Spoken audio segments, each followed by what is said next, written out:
Hello everyone, welcome back to the channel and today we will discussing the chapter number 7 thinking। तो हम इसके कुछ topics दो lectures में कवर कर चुके हैं। आज हम नेक्स्ट टॉपिक को डिस्कस करने जा रहे हैं। The topic is nature of creative thinking and what are the main features of the creative thinking. First one is originality, fluency, flexibility, elaboration and sensitivity to problems. देखो, nature of creative thinking का मतलब क्या है? जहां पे आप कुछ नया सोच सको, नया कुछ कह सको या नया कुछ डिस्कस कर सको, that is the creative thinking, right. Creative thinking में मतलब हमें कुछ ओरिजिनल प्रोड्यूस करना होता है। ठीक है, अगर मैं इसको बिल्कुल सिंपल लैंग्वेज में समझाऊं या बिल्कुल सिंप्लीफाई करके समझाऊं, आप ऐसा कह सकते हो कि क्रिएटिव थिंकिंग का मतलब है नए यूनिक और यूजफुल आइडिया सोचना। इसमें इंसान प्रॉब्लम को अलग नजरिए से देखता है, रूटीन थिंकिंग से बाहर निकलकर। ठीक है, इन्वॉल्व सॉल्यूशंस देता है। क्रिएटिव थिंकिंग सिर्फ आर्टिस्ट या राइटर्स तक लिमिटेड नहीं होता, बल्कि स्टूडेंट, टीचर, साइंटिस्ट, डॉक्टर सबके लिए इंपॉर्टेंट है। ठीक है, दूसरी बात, इसके मेन फीचर्स क्या है? ओरिजिनलिटी, यानी कि ओरिजिनल का मतलब है बिल्कुल नया आइडिया देना जो कॉमन या कॉपीड ना हो। क्रिएटिव थिंकर वही होता है जो सबसे अलग सोचता है। फॉर एग्जाम्पल, अगर सब स्टूडेंट्स सेम आंसर्स लिख रहे हैं और एक स्टूडेंट उस क्वेश्चन को नए एंगल से एक्सप्लेन कर रहा है, तो वो ओरिजिनलिटी को दिखाएगा। Second thing is the fluency, यानी कि फ्लुएंसी का मतलब है आइडियाज की क्वालिटी क्या है। ठीक है, एक प्रॉब्लम के लिए हम ज्यादा से ज्यादा कितने आइडियाज को जनरेट कर सकते हैं।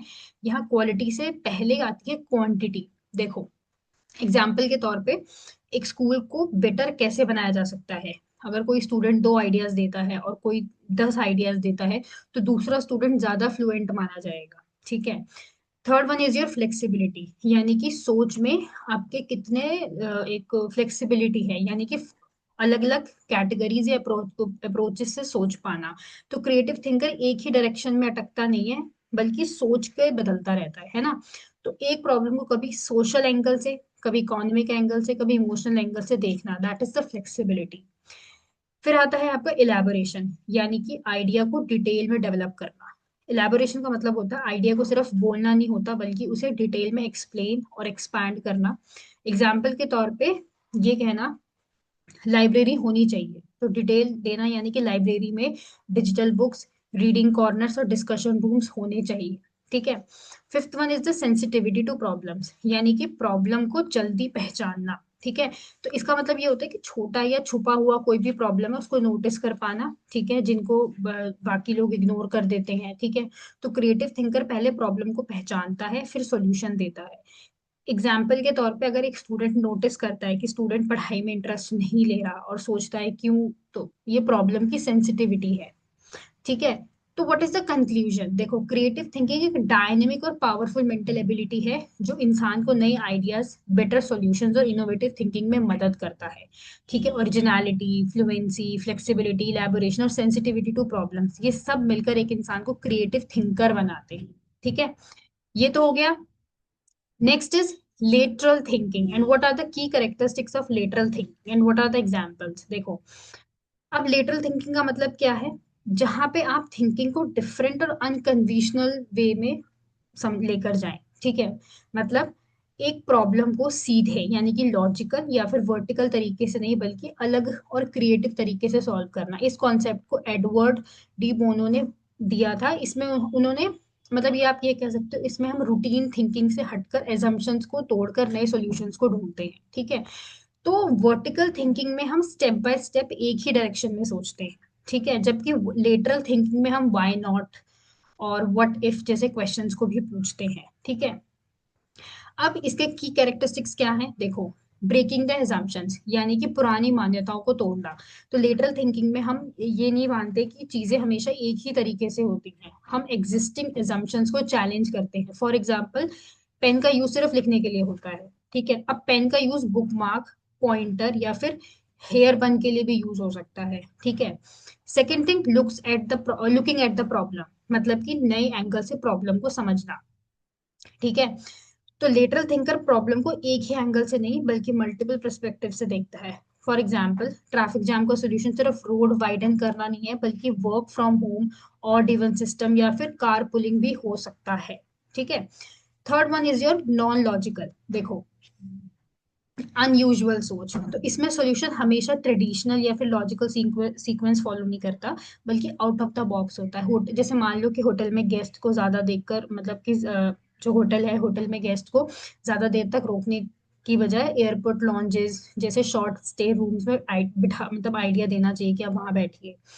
या फिर ये कह सकते हैं जनरेट करना मल्टीपल सॉल्यूशंस को। देखो, लेटरल थिंकिंग ना एक ही बेस्ट सॉल्यूशन पर फोकस नहीं करता, बल्कि कोई पॉसिबल सॉल्यूशन को जनरेट करता है। फॉर एग्जांपल, स्कूल अटेंडेंस बढ़ाने के लिए सिर्फ पनिशमेंट नहीं, बल्कि रिवॉर्ड सिस्टम या फिर एक्टिविटी बेस्ड लर्निंग या फ्लेक्सिबल टाइमिंग सोच सकता है ना।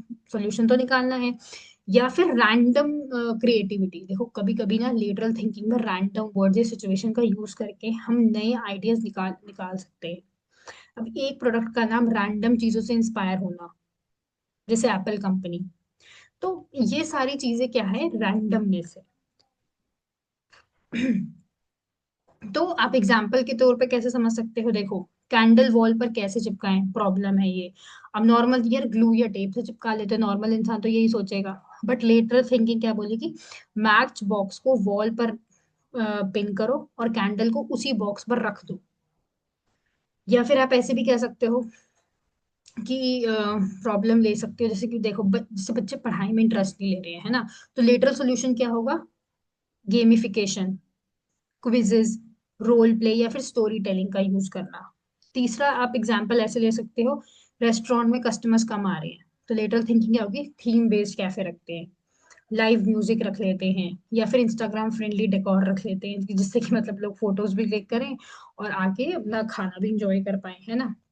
Next is your process of creative thinking. Okay, what are the process? Preparation, incubation, illumination and verification. देखो ये क्या होता है, इसमें आपकी क्रिएटिव थिंकिंग जो है वो 4 स्टेजेस से होके गुजरती है। ठीक है, इसमें बहुत सारी चीजें हैं। ठीक है, तो यहाँ पे आप ये भी समझ सकते हो कि इंक्यूबेशन क्या है। देखो, क्रिएटिव थिंकिंग ना एक स्टेप बाय स्टेप प्रोसेस होता है, जिसमें आइडियाज अचानक नहीं आते, बल्कि धीरे धीरे डेवलप होते हैं। तो साइकोलॉजिस्ट ग्राहम वेल्स ने क्रिएटिव थिंकिंग का प्रोसेस बताया था। इस प्रोसेस का मेन स्टेप होता है प्रिपरेशन, इंक्यूबेशन, एल्यूमिनेशन और वेरिफिकेशन। देखो, कभी कभी ना एल्यूमिनेशन को लोग गलती से ना एलिमिनेशन लिख देते हैं, ठीक है, लेकिन सही टर्म इल्यूमिनेशन है। ठीक है, अब पहला आता है आपका प्रिपरेशन। देखो, तैयारी का स्टेज। इस स्टेज में पर्सन प्रॉब्लम को क्लियरली समझता है और उससे रिलेटेड इंफॉर्मेशन कलेक्ट करता है। यहाँ पर ऑब्जर्वेशन, रीडिंग, डिस्कशन और पास्ट नॉलेज का यूज करके की जाती है। एग्जाम्पल के तौर पे, अगर एक स्टूडेंट का साइंस प्रोजेक्ट बनाना है, तो वो बुक्स पढ़ेगा, इंटरनेट रिसर्च करेगा और टीचर से बात करेगा। ये प्रिपरेशन का स्टेज है। वहीं आता है इंक्यूबेशन, यानी कि सोच के अंदर अंदर प्रोसेस करना। ठीक है, इस स्टेज में पर्सन एक्टिवली प्रॉब्लम के बारे में नहीं सोचता, लेकिन माइंड बैकग्राउंड में काम करता रहता है। ये फेज थोड़ा रेस्ट और गैप जैसा होता है। एग्जाम्पल के तौर पे, स्टूडेंट प्रोजेक्ट छोड़कर थोड़ी देर वॉक कर रहा है या फिर म्यूजिक सुन रहा है, लेकिन दिमाग अंदर ही अंदर सोल्यूशन प्रोसेस में लगा हुआ है। ठीक है, फिर आता है इल्यूमिनेशन, यानी कि अचानक आइडिया आना, आहा वाला मोमेंट, है ना। इस स्टेज में सडनली सॉल्यूशन या आइडिया दिमाग में आ जाता है, जिससे कहते हैं हाँ यही है इसका, है ना। हाँ, एक्सपीरियंस भी कहते हैं हम इसे। तो अचानक स्टूडेंट को आइडिया आता है, मैं वेस्ट मटेरियल से वर्किंग मॉडल भी तो बना सकता हूँ, है ना। फिर आता है वेरिफिकेशन। वेरिफिकेशन का मतलब है आइडिया को टेस्ट और अप्लाई करना। ठीक है, देखो इस स्टेज में जो आइडिया आया होता है ना, उसको हम टेस्ट कर सकते हैं, क्या ये प्रैक्टिकल है। अगर आइडिया फेल हो जाए तो प्रोसेस फिर से शुरू हो सकता है। तो एग्जाम्पल के तौर पे, स्टूडेंट अपना मॉडल बनाता है, चेक करता है कि वो प्रॉपरली काम कर रहा है या नहीं, और फिर फाइनल प्रेजेंटेशन देता है। तो क्रिएटिव थिंकिंग का प्रोसेस बताता है कि क्रिएटिविटी सिर्फ टैलेंट से नहीं, बल्कि एक सिस्टमैटिक मेंटल प्रोसेस है, जिसमें ये सारी चीजें इन्वॉल्व होती हैं और क्रिएटिव आइडियाज को जन्म देती हैं। ठीक है, next is stages. Okay, so there are some stages of creative thinking, strategies to help improving the creativity and problem solving. First is brainstorming, use of analogies, incubation, reorganizing information and questioning the assumptions. देखो, ये सारी चीजें, अब ये क्या है, इसमें बहुत सारी चीजें हैं। ठीक है, अब स्ट्रैटेजीज कैसी हैं? ब्रेनस्टॉर्मिंग का मतलब है कि भाई कुछ तो सोचना पड़ेगा, है ना। अब आइडियाज को कैसे हम सोच सकते हैं, कैसे क्रिटिसिज्म, को बिना लाए हम बात कर सकते हैं, है ना। तो यहाँ आप सोचोगे, जनरेट करोगे आइडियाज को। यहाँ पे आपकी क्वांटिटी इंकरेज करेगी बिफोर द क्वालिटी, कि कितने आइडियाज आप सोच पा रहे हो, है ना। फिर आता है यानी कि आप अपनी प्रॉब्लम को कंपेयर करो सिमिलर सिचुएशन से, ताकि आपको समझ में आए कि हाँ, कॉम्प्लेक्स इश्यूज को कैसे अंडरस्टैंड किया जाता है। फिर आता है इंक्यूबेशन, यानी कि ब्रेक्स को अलाउ करना अपने आइडिया में, ताकि सबकॉन्शियस माइंड में एकदम ब्लास्ट ही ना हो जाए, है ना। तो ये हो गया। फिर आता है रीऑर्गेनाइज करना, यानी कि रीस्ट्रक्चर करना एग्जिस्टिंग नॉलेज को, है ना। तो ये देखो, कभी कभी ना इंक्यूबेशन में होता है कि ब्रेक ब्रेक ले लेते हैं थोड़ा सोचने से पहले, है ना। तो रीऑर्गेनाइजेशन का मतलब क्या है? इस स्ट्रैटेजी में अवेलेबल इंफॉर्मेशन को नए ऑर्डर, नए पैटर्न या फिर नए स्ट्रक्चर में अरेंज करना। तो हिस्ट्री के फैक्ट्स को सिर्फ डेट्स के रूप में नहीं पढ़ने के बजाय हमें टाइमलाइन, फ्लो चार्ट या माइंड मैप के बारे में भी सोचना है। फिर आता है क्वेश्चनिंग, यानी कि इस स्ट्रैटेजी में हम ये पूछते हैं, क्या ये हमेशा ऐसा ही होना चाहिए, है ना। पुरानी assumptions को चैलेंज करना क्रिएटिविटी का बेस होता है। तो क्लास सिर्फ क्लासरूम में ही नहीं हो सकती, बल्कि आउटडोर ले लो, ऑनलाइन ले लो, है ना, या फिर फ्लिप्ड क्लासरूम कर लो। तो brain storming help you to be a better solver और क्रिएटिव थिंकर, ठीक है। इनका काम होता है आपको इनोवेटिव, इफेक्टिव और प्रैक्टिकल सॉल्यूशंस निकाल के देना, ठीक है।